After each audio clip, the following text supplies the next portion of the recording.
Right, so Genghis Khan's grandson, Kublai Khan, is going to complete the takeover of China. And so he's going to move in and take over what's left of the Southern Song dynasty.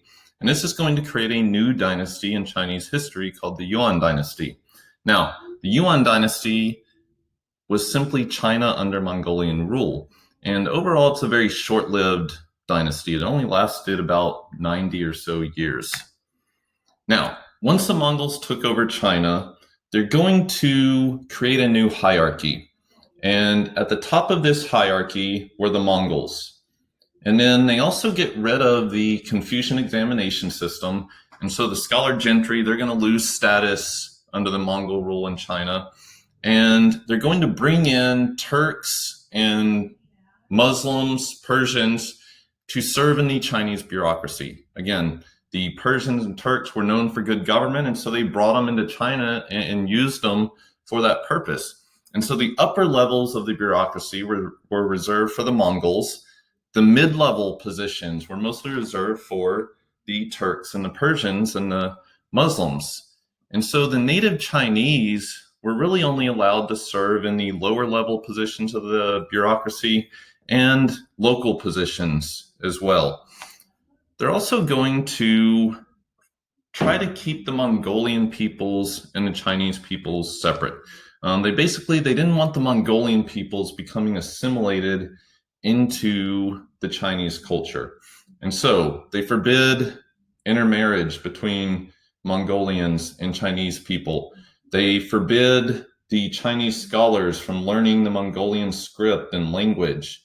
And Mongolian women are also going to refuse to adopt the more patriarchal aspects of Chinese society. So, for example, Mongolian women definitely never adopt the foot binding that was still prevalent in China. They also kept their rights to own property, and Mongolian women also continued to go out and hunt as well.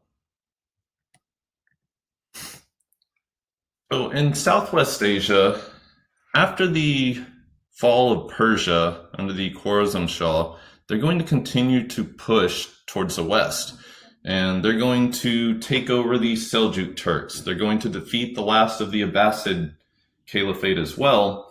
And again, at first were extremely disruptive, destroyed many large cities, including the destruction of Baghdad in 1258, and destroyed the agricultural lands, continued to destroy the irrigation canals, the Qanat system as well.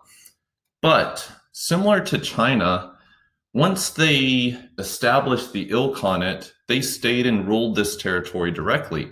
And gradually over time, the Mongols are going to become somewhat assimilated into that culture. They used the existing Persians in the government, again, known for their good government, so they used them.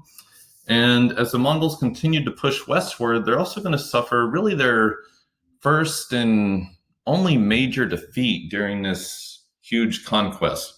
And that's going to be to the Mamluks. So the Mamluks were slave soldiers in Egypt. And in Egypt, they had built up enough power and eventually overthrew the existing rule there to create their own separate kingdom. And the Mamluks, on several different occasions, are going to defeat the Mongols in battle. And what that does is it kind of kept the Mongols from being able to continue into North Africa and completing the conquest of the rest of the Islamic world across North Africa.